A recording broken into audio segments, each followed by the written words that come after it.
brought to you by Sensodyne K। अभी लेके आए सेंसोडेंट के टूथ का करंट गॉन तो लाइफ का करंट ऑन। 28 जनवरी 2023 की सुबह अमेरिका के राष्ट्रपति Joe Biden south Carolina state में थे।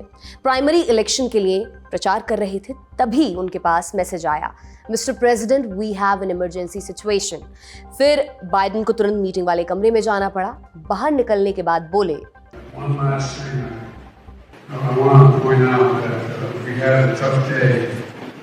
last night in the Middle East. We lost 3 brave souls in an attack on one of our bases. And I've asked you for a moment of silence for all 3 of those fallen soldiers. And we shall respond. बकौल Biden, middle east में America के military base पर हमला हुआ। हमले में 3 अमेरिकी सैनिकों की मौत हो गई है। हमले के पीछे ईरान समर्थित गुटों का हाथ है और दोषियों को करारा जवाब दिया जाएगा। इस बयान के बाद हंगामा मचना तय था, मचा भी। दरअसल 7 अक्टूबर के बाद से मिडिल ईस्ट में अमेरिका के सैन्य अड्डों पर हमले बढ़े हैं। इसमें उसके कई सैनिक घायल भी हुए, मगर अब की दफा हमले में 3 सैनिकों की मौत हुई है। इस घटना ने पूरा समीकरण उल्टा पुल्टा कर दिया है। तो आज हम जानेंगे अमेरिकी सैनिकों को किसने मारा, अमेरिका किस तरह जवाब दे सकता है और इस घटना का दुनिया भर पर क्या असर पड़ेगा। नमस्कार, मेरा नाम दिव्यांशी सुमराव है। आप देखना शुरू कर चुके हैं लल्लन टॉप का इंटरनेशनल प्रसंगों से जुड़ा रोजाना का कार्यक्रम दुनियादारी, जहां आज बात अमेरिका के सैन्य अड्डे पर हमले की। जॉर्डन, इराक और सीरिया के संगम पर अमेरिका का एक मिलिट्री आउटपोस्ट है, नाम टावर 22। यह अल-तन्फ मिलिट्री बेस को सपोर्ट देता है। अल-तन्फ ईरान की राजधानी तेहरान और सीरिया की राजधानी दमिश्क को जोड़ने वाले हाईवे पर बना हुआ है। इसकी स्थापना मार्च 2016 में की गई थी। 2016 की शुरुआत तक ये इलाका इस्लामिक स्टेट के कब्जे में था। फिर अमेरिका और उसके मित्र देशों की फौज ने मिलकर आईएस को खदेड़ दिया, मगर खतरा बरकरार रहा। उसी समय ईरान भी सीरिया में अपना दबदबा बनाने की कोशिश कर रहा था। ये अमेरिका के हितों के खिलाफ था, इसलिए जब आईएस का खतरा कम हो गया तब भी उसने अपनी फौज पूरी तरह बाहर नहीं निकाली। वॉशिंगटन पोस्ट की रिपोर्ट के मुताबिक इस समय इराक में लगभग 2500 और सीरिया में लगभग 900 अमेरिकी सैनिकों की तैनाती है। सीरिया और इराक में इन सैनिकों को निकालने की मांग चलती रहती है, मगर पिछले कुछ समय में घटनाक्रम जिस तेजी से बदला है, इसकी उम्मीद घटने लगी है। ऐसा क्यों? 7 अक्टूबर 2023 को हमास ने इजराइल पर आतंकी हमला किया। इसके बाद इजराइल ने जंग का ऐलान किया। गाजा पट्टी में अभी भी भीषण लड़ाई चल रही है। अमेरिका शुरुआत से इजराइल को मिलिट्री और डिप्लोमेटिक सपोर्ट दे रहा है। जहां तक हमास की बात है, किसी भी देश ने खुलकर उसका साथ नहीं दिया है। हालांकि ईरान ने अपने प्रॉक्सी गुटों को एक्टिव किया है। ईरान के प्रॉक्सी गुट कौन है? लेबनान में हिजबुल्लाह, यमन में हूती हैं, इराक में कताइब हिजबुल्लाह, बद्र ऑर्गेनाइजेशन और सीरिया में फातिमियन ब्रिगेड जैसे गुट हैं। इनको एक्सिस ऑफ रेजिस्टेंस का नाम दिया गया है। ये गुट इजराइल और अमेरिका को हर संभव नुकसान पहुंचाने की कोशिश कर रहा है। उदाहरण से समझते हैं। हिजबुल्लाह ने इजराइल के उत्तर में छिटपुट हमले जारी रखे हैं। वो इजराइल को 3 बॉर्डर पर उलझाना चाहता है। हूती विद्रोहियों ने रेड सी में आतंक मचा रखा है। उसने इजराइल के खिलाफ जंग का ऐलान किया, फिर रेड सी से गुजरने वाले जहाजों पर हमले करने लगा। इसके खिलाफ अमेरिका ने ऑपरेशन प्रॉस्पेरिटी गार्डियन शुरू किया। अब ब्रिटेन के साथ मिलकर यमन में सर्जिकल स्ट्राइक कर रहा है। इंडियन ओशन में मुठभेड़ रोजमर्रा की बात हो गई है। इंडियन ओशन में मचे घमासान के बारे में हमने दुनियादारी में विस्तार से बताया है, लिंक आपको डिस्क्रिप्शन बॉक्स में मिल जाएगा। लेबनान और रेड सी के अलावा मिडिल ईस्ट में अमेरिका के सैन्य ठिकानों पर हमले हो रहे हैं। अमेरिकी अधिकारियों के मुताबिक 7 अक्टूबर के बाद ऐसे 158 अटैक्स हो चुके हैं। 20 अक्टूबर को इराक में एक मिलिट्री कॉन्ट्रैक्टर की हार्ट अटैक से मौत हो गई थी। वो हमले के बाद बचने की कोशिश कर रहा था। इन सबके अलावा 11 जनवरी को 2 नेवी सील अरब सागर में डूब गए थे। पहला कमांडो यमन जा रहे एक जहाज पर चढ़ने की कोशिश कर रहा था, तभी उसका हाथ फिसल गया। दूसरा उसको बचाने के लिए कूदा, मगर दोनों डूब गए। दोनों को मृत घोषित किया जा चुका है। 26 जनवरी 2024 तक मिडिल ईस्ट में हताहत अमेरिकी सैनिकों की संख्या यहीं तक सीमित थी। ध्यान देने वाली बात यह है कि इनमें से किसी की भी सीधी लड़ाई में जान नहीं गई और ना ही कोई मिसाइल या ड्रोन हमले का शिकार हुआ। सारी मौतें एक्सीडेंटल थीं। मगर 27 जनवरी को कहानी बदल गई। उस रोज टावर 22 पर ड्रोन अटैक हुआ। इसमें 3 अमेरिकी सैनिकों की मृत्यु हो गई, जबकि 34 के घायल होने की खबर सामने आ रही है। 8 की हालत गंभीर बताई जा रही है, उनको एयरलिफ्ट करना पड़ा। टावर 22 जॉर्डन की सीमा में है। न्यूज़ एजेंसी रॉयटर्स की रिपोर्ट कहती है इस बेस पर यूएस आर्मी और एयरफोर्स के तकरीबन 350 सैनिक हैं। इनके 3 मुख्य काम हैं। पहला, अल-तन्फ मिलिट्री बेस को सपोर्ट देना, दूसरा, ईरान के प्रॉक्सी गुटों को रोकना और तीसरा, आतंकी गुटों से निपटने में लोकल आर्मी की मदद करना। टावर 22 को लेकर और कोई जानकारी बाहर नहीं आई है। इस कारण से हमले की वजह और उसके दायरे का सही अंदाजा नहीं लग पाया है। हालांकि सवाल उठने लगे हैं कि इतनी बड़ी चूक हुई कैसे और बेस का एयर डिफेंस सिस्टम नाकाम कैसे हुआ। इन सवालों के जवाब आने वाले दिनों में मिलने की उम्मीद है, मगर इसने अभी से राष्ट्रपति जो बाइडेन और उनकी सरकार को दुविधा में जरूर डाल दिया है। क्यों? क्योंकि अमेरिका ने हमले का आरोप ईरान समर्थित गुटों पर लगाया है। बाइडेन ने कहा है कि हमले का करारा जवाब दिया जाएगा, जगह और तारीख अमेरिका चुनेगा। लेकिन यहाँ पर एक ज़रूरी सवाल ये उठता है कि अमेरिका ईरान के प्रॉक्सी गुटों पर पहले से बमबारी कर रहा है। इराक और सीरिया में इस्लामिक रिवॉल्यूशनरी गार्ड्स कोर के सीनियर कमांडर्स को भी मारा है। इस बार की जवाबी कार्रवाई कैसी होगी? क्या काउंटर अटैक इराक और सीरिया तक सीमित रहेगा या इस बार ईरान के अंदर घुसकर कोई हमला होगा? अगर वो ईरान के अंदर घुसता है तो सीधी जंग शुरू होने की आशंका है।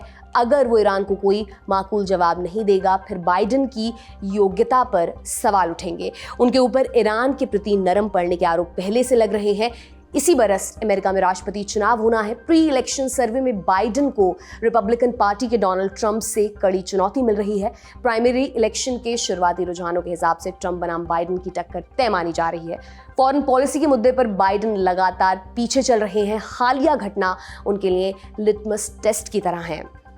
अमेरिकी अखबारों के संपादकीय में इसकी झलक दिखाई देती है। वॉल स्ट्रीट जर्नल ने लिखा, सबको पता है कि इन हमलों का असली मास्टरमाइंड ईरान है, मगर राष्ट्रपति महोदय ने अमेरिकी सैनिकों की सुरक्षा को ईरान की नाराजगी से कमतर करके देखा है। इससे ज्यादा ईमानदारी, भले ही कमजोरी का संकेत होता, वाला फैसला तो ये होता कि ईरानी ड्रोन्स को पकड़ने की बजाय सभी अमेरिकी सैनिकों को इस इलाके से बाहर निकाल लिया जाता। बाइडेन महीनों से जंग का दायरा बढ़ने से रोकने की कोशिश में है। वो ये सच्चाई मानने को तैयार नहीं है कि अमेरिका इसका हिस्सा बन चुका है। इसका नतीजा ये हुआ है कि मिडिल ईस्ट में अमेरिका का आभा मंडल ढह चुका है और अमेरिकी लोगों की मौत हो रही है। बाइडेन के नकारापन के चलते ऐसे और हमलों की आशंका बढ़ी है। 1970 के दशक में ईरान ने अमेरिकी नागरिकों को बंधक बनाकर जिमी कार्टर का पॉलिटिकल करियर तबाह कर दिया था। बाइडेन को वो उदाहरण याद यहाँ पर रखना चाहिए। अगर उन्होंने ईरान को पर्याप्त जवाब नहीं दिया तो उनकी हार निश्चित है। एक और अमेरिकी अखबार वॉशिंगटन पोस्ट ने लिखा, बाइडेन की पॉलिसी अमेरिकी सैनिकों की सुरक्षा करने में नाकाम रही है। सरकार को कुछ और करके दिखाने की जरूरत है। युद्ध को फैलने से रोकने की कोशिश के साथ साथ ये संतुलन बनाना मुश्किल है, लेकिन अगर कोई ये कर सकता है तो जो बाइडेन जैसा राष्ट्रपति ही कर सकता है, जिसके पास फॉरेन पॉलिसी का दशकों लंबा अनुभव है। मामला साफ है, अमेरिका की घरेलू पॉलिटिक्स और पब्लिक ओपिनियन का एक बड़ा हिस्सा ईरान पर हमले के पक्ष में है। अगर बाइडेन ये विकल्प चुनते हैं तो जंग का कोई और छोर नहीं मिलेगा। अगर हमले से पीछे हटते हैं तो अमेरिका में उनका पॉलिटिकल करियर खतरे में पड़ेगा ही, बाकी दुनिया में भी अमेरिका की छवि को बड़ा झटका लग सकता है। इस मामले पर ईरान का क्या कहना, ये भी जानते हैं। ईरान ने आरोपों को झूठा और आधारहीन बताया है। बोला, हमले के बारे में हम कुछ नहीं जानते, जबरदस्ती अमेरिका को युद्ध में शामिल करने की साजिश हो रही है। और किसने क्या कहा? अमेरिका के पूर्व राष्ट्रपति डोनाल्ड ट्रंप ने कहा, अगर मैं राष्ट्रपति होता तो ऐसा हमला कभी नहीं हुआ होता। ब्रिटेन के विदेश मंत्री डेविड कैमरन ने हमले की निंदा की। ईरान को शांति बरतने और तनाव कम करने के लिए कहा है। जॉर्डन और इराक ने अमेरिका के साथ कोऑपरेट करने की बात कही है।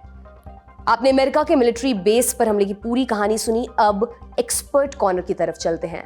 हमने एक्सपर्ट से पूछा, ड्रोन हमले में 3 सैनिकों की मौत अमेरिका के लिए कितनी बड़ी घटना है? ये बहुत बड़ी घटना है। अमेरिकी सैनिक की मौत होती है तो एक खलबली सी मच जाती है यूएस कांग्रेस में, क्योंकि एक वैल्यू जो लाइफ पे वो रखते हैं अमेरिकन सोल्जर के लाइफ पे, वो बहुत ही ज्यादा है। और क्योंकि एक ट्रेनिंग और एक 2 एस्पेक्ट है इसकी। एक तो ट्रेनिंग एस्पेक्ट है और दूसरी एस्पेक्ट है कि वो कितनी वैल्यू एक लाइफ पे देते हैं। इससे पॉलिटिकल प्रेशर बाइडेन पे काफी बढ़ने वाला है और इसीलिए 3 सैनिक, आपको याद होगा कि अफ्रीका में इससे पहले 3 या 4 सैनिक मरे थे और वो भी एक बहुत बड़ा इंसिडेंट था यूएस कांग्रेस के लिए पॉलिटिकली। तो मेरे ख्याल में अभी जो है वो यूएस कांग्रेस में खलबली मचने वाली है, बाइडेन पे प्रेशर बढ़ने वाला है, और प्रेसिडेंट बाइडेन ने खासा तौर पे क्लियर कर दिया है कि उनका एक्शन जो होगा वो अनप्रेसिडेंटेड होगा, क्योंकि अटैक अनप्रेसिडेंटेड है।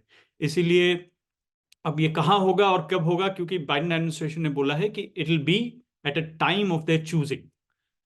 तो अब देखते हैं कि आगे क्या होगा, लेकिन घटना जो है वो बहुत बड़ी है। 3 सैनिक मारे गए हैं, इससे पॉलिटिकल और स्ट्रेटेजिक प्रेशर बाइडेन पे काफी बढ़ने वाला है। अमेरिका में ईरान के खिलाफ माहौल बन रहा है। अमेरिकी अखबारों के एडिटोरियल्स ईरान से बदला लेने की मांग कर रहे हैं। रिपब्लिकन पार्टी का प्रेशर भी है। अमेरिका के पास क्या क्या विकल्प इस वक्त हैं? क्या वो ईरान से सीधी जंग लड़ने की स्थिति में है? देखिए, स्थिति में तो बिल्कुल है अमेरिका, लेकिन चाहेंगे नहीं। अमेरिकन अभी अमेरिकन प्रेसिडेंसी और जो वो एक इलेक्शन साइकिल में घुस चुके हैं। 1 साल से कम का वक्त रह गया है प्रेसिडेंशियल इलेक्शन में। तो अभी कोई भी प्रेसिडेंट नहीं चाहेगा कि वो एक फुल स्केल वॉर किसी और नेशन से शुरू करे। हालांकि बाइडेन की जो स्ट्रैटेजी रही है वो यही है कि वॉर्स को समेटना है, ना कि फैलाना है। लेकिन एक कैविएट इसमें यह है कि अगर रीजनल कंपल्शंस बढ़ जाते हैं, जो कि बढ़ रहे हैं धीरे धीरे, नॉन स्टेट एक्टर्स के द्वारा ये अटैक्स करवाए जा रहे हैं। अब ये ईरान बैक्ड है या जो भी है, अमेरिकन इंटेलिजेंस तो कह रही है कि ईरान बैक्ड है। ऐसे में डायरेक्ट वॉर मुश्किल होगा, क्योंकि ईरान ने इसका खंडन कर दिया है। लेकिन targeted strike is not out of question. Targeted strike हो सकती है। जैसे आपको याद होगा, प्रेसिडेंट ट्रंप ने जनरल सोलेमानी, जो कि ईरानियन कोर के रेवोल्यूशनरी गार्ड के खासा लीडर, मतलब काफी बड़े लीडर थे, उन पे स्ट्राइक करके उनको एलिमिनेट किया था। ऐसे टारगेटेड स्ट्राइक्स बिल्कुल एक्सपेक्टेड हैं, क्योंकि अमेरिका चुप तो बैठेगी नहीं आफ्टर दिस इंसिडेंट। यूएस के मिलिट्री बेस पर अटैक का सीधा संबंध इजराइल हमास जंग से है। हमले की जिम्मेदारी इस्लामिक रेजिस्टेंस इन इराक नाम के गुट ने ली है। उनका कहना है कि जब तक अमेरिका इजराइल को सपोर्ट करता रहेगा तब तक इस तरह के हमले जारी रहेंगे। इस टकराव को किस तरह से देखा जाना चाहिए? क्या इजराइल हमास जंग का दायरा बढ़ सकता है? पॉसिबिलिटी बहुत है, और धीरे धीरे आप देखेंगे दायरा बढ़ रहा है। डिफरेंस ये है कि नॉन स्टेट एक्टर्स हैं, और इनको एक कोलेट करके एक यूनिफाइड वे में देखना मुश्किल हो रहा है अमेरिका के लिए, क्योंकि अब ये एक नया गुट सामने आया है जिसने इसको क्लेम किया है, इस जॉर्डन के अटैक को। हालांकि ये एक एक्सिस ऑफ रेजिस्टेंस जो अमेरिका बोलती है उसका पार्ट है, और ये ईरान से बैक्ड है, ऐसा अमेरिकन इंटेलिजेंस कहती है, और ऐसा स्टैब्लिश किया गया है। तो एक पैटर्न तो दिख रहा है अमेरिका को कि इस पूरे रीजन में ये अटैक्स बढ़ते जा रहे हैं और इसका दायरा बढ़ता जा रहा है। एक प्रेशर जो है, रीजनल प्रेशर अमेरिका पे ये है कि वो अपने ट्रूप्स वहां से निकाले। इराक में करीबन 2500 ट्रूप हैं, और सीरिया में करीबन नॉर्थ ईस्टर्न सीरिया में करीबन 900 ट्रूप्स हैं यूएस के। ये प्रेशर है कि वहां से आप ट्रूप्स निकालें। और इजराइल हमास का जो जंग चल रहा है, ये एक एलिबाई मिल गया है रीजनल कोalitions को और रीजनल एक्सिस ऑफ रेजिस्टेंस को, कि ये एक अच्छा मौका है अमेरिका पे प्रेशर डालने का। स्पॉटेड अटैक्स करें और अमेरिका को प्रेशर डालें कि वो अपने ट्रूप्स इस रीजन से ले जाएं। लेकिन अमेरिका के ट्रूप्स अगर आप देखें तो स्ट्रक्चरली एम्बेडेड है पूरे रीजन में। ऐसा नहीं है कि 1-2 छिटपुट अटैक से आप अमेरिका को वापस भेज देंगे। हाँ, यहाँ की इराक में ईरान का इन्फ्लुएंस इतना बढ़ गया है कताइब हिजबुल्लाह ग्रुप को लेके पर्टिकुलरली, कि थोड़ा मुश्किल अमेरिकन ट्रूप्स को फेस करना पड़ रहा है। लेकिन अभी एकदम से ट्रूप विड्रॉ कर लेंगे 2500 ट्रूप, मुझे लगता है ये बाइडेन ऐसा नहीं करेंगे इलेक्शन से पहले। इस घटना का बाकी दुनिया पर क्या असर पड़ सकता है? क्या हम 2001 के अफगानिस्तान या 2003 के इराक जैसा कोई अमेरिकी ऑपरेशन देख सकते हैं? क्या ग्लोबल पीस इस वक्त दांव पर है? ग्लोबल पीस तो बिल्कुल दांव पे है। आप देखेंगे 2-2 वॉर्स चल रहे हैं और ग्लोबल वर्ल्ड ऑर्डर बिल्कुल फ्रैक्चर हो चुका है। ये किस तरफ जाएगा कहना मुश्किल है, क्योंकि आप अमेरिकन प्रेशर, इजराइल पे एक अमेरिकन प्रेशर है कि वो अपने अटैक्स जो हैं गाजा में और अपने टारगेटेड जो स्ट्राइक्स हैं वो कम करें। और एक नेगोशिएशन कल पेरिस में हुई है जिसमें ऐसा डील माना जा रहा है कि बात कर रहे हैं कतरी ऑफिशियल से कि वो हमास से बात करें कि लगभग 100 हॉस्टेजेस को छोड़ें और 2 महीने का एक सीज फायर इजराइल करेगी। अगर ये होता है तो एक अच्छी बात होगी इस पूरे रीजन की स्टेबिलिटी के लिए। लेकिन इसका अगर ये वॉर चलती रहे तो इसका जो शिपिंग है, इंटरनेशनल शिपिंग का कॉस्ट बढ़ चुका है, इन्फ्लेशन बढ़ जाएगा, वॉर्स तो बढ़ेंगे ही, और इसका दायरा जो है, जो इजराइल हमास वॉर से शुरू हुआ है, इसका दायरा बढ़ता जाएगा। एक्सेस ऑफ रेजिस्टेंस इन्वॉल्व होगी, अमेरिकन ट्रूप्स इन्वॉल्व होंगे, और आप देखेंगे कि अमेरिकन एक कोalition जो तैयार हुई है रेड सी में, वो करीबन अब 13 कंट्रीज की हो गई है, तो काफी सारे कंट्रीज इसमें आ सकते हैं। तो बहुत ही डेंजरस ट्रैजेक्टरी की ओर बढ़ रहा है। अमेरिका के चैप्टर को यहीं पर विराम देते हैं। अब सुर्खियों की तरफ चलते हैं। पहली सुर्खी गाजा से है। इजराइल हमास जंग के बीच गाजा पट्टी के लोगों के एक और बड़ा झटका लगा है। अमेरिका, ब्रिटेन, जर्मनी और इटली समेत कई बड़े देशों ने UNRWA की फंडिंग बंद कर दी है। इसका सीधा असर फिलिस्तीनी शरणार्थियों पर पड़ेगा। UNRWA क्या है, क्या करता है? इसका फुल फॉर्म है United Nations relief and works agency for Palestine refugees. इसकी स्थापना दिसंबर 1949 में हुई थी, पहले अरब इजराइल युद्ध के बाद। फिलहाल इस एजेंसी का कार्यक्षेत्र गाजा पट्टी के अलावा वेस्ट बैंक, सीरिया, लेबनान और जॉर्डन तक फैला हुआ है। BBC की रिपोर्ट के मुताबिक लगभग 53 लाख फिलिस्तीनी शरणार्थी UNRWA के साथ रजिस्टर्ड हैं। एजेंसी काम क्या करती है? विस्थापितों को शरण और बुनियादी चीज़ों की मदद देती है, अस्पताल और स्कूल चलाती है, बच्चों को किताबें मुहैया कराती है। गाजा पट्टी में इस एजेंसी की अहमियत क्या है? इजराइल हमास जंग से पहले गाजा की 80% से अधिक आबादी बाहरी मदद पर निर्भर थी। जंग के बाद विस्थापितों और ज़रूरतमंदों की संख्या काफ़ी बढ़ी है। इजराइल ने गाजा पट्टी की नाकेबंदी कर दी है। UNRWA को छोड़कर किसी और एजेंसी को अंदर जाने की इजाज़त नहीं मिली है, यानी गाजा के लोगों की इकलौती उम्मीद इसी पर टिकी है। जंग के बाद से लगभग 17 लाख लोग विस्थापित हुए थे। इनमें से अधिकतर ने एजेंसी की इमारतों में शरण ली है। UNRWA फिलिस्तीनियों के लिए रोजगार का भी बड़ा जरिया है। अकेले गाजा पट्टी में लगभग 13,000 लोग इस एजेंसी में काम करते हैं। फंडिंग बंद क्यों की गई है? इजराइल का आरोप है कि 7 अक्टूबर को हुए हमास के हमले में UNRWA के 12 कर्मचारी भी शामिल थे। इसी को लेकर पहले अमेरिका ने फंडिंग पर रोक लगाई, उसके बाद Britain, Germany, Italy, Japan, Austria और ऑस्ट्रेलिया ने भी ऐसा ही किया। अमेरिका इस एजेंसी का सबसे बड़ा डोनर है, जर्मनी दूसरे नंबर पर है, जबकि जापान का नंबर 6वां है। पैसा बंद होने से एजेंसी का काम बंद पड़ सकता है। इसके चलते फिलिस्तीनियों का भविष्य अधर में लटक गया है। इस मामले पर यूनाइटेड नेशंस क्या बोला? सेक्रेटरी जनरल अंतोनियो गुतेरेस ने कहा, मैं आरोपों के बारे में जानकर हैरान हूं, लेकिन मदद जारी रहनी चाहिए। UNRWA ने 12 आरोपियों में से 9 को तत्काल प्रभाव से बर्खास्त कर दिया है। एक की मौत हो चुकी है, बाकी 2 की पहचान की जा रही है। आज की दूसरी और अंतिम सुर्खी हांगकांग से है। हांगकांग की एक अदालत ने रियल एस्टेट की दिग्गज कंपनी एवरग्रांड को लिक्विडेट करने का आदेश दिया है, यानी कंपनी की संपत्तियां जब्त कर ली जाएंगी और उन्हें बेचकर कर्ज चुकाया जाएगा। हालांकि ये चीन सरकार की नीयत पर निर्भर करता है।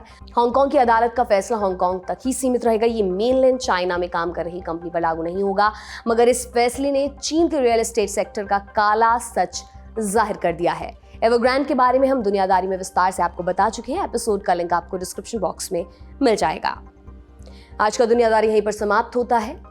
कल फिर आपसे मुलाकात होगी इसी उम्मीद के साथ। मैं विदा लेती हूँ। शुक्रिया। शुभ रात्रि।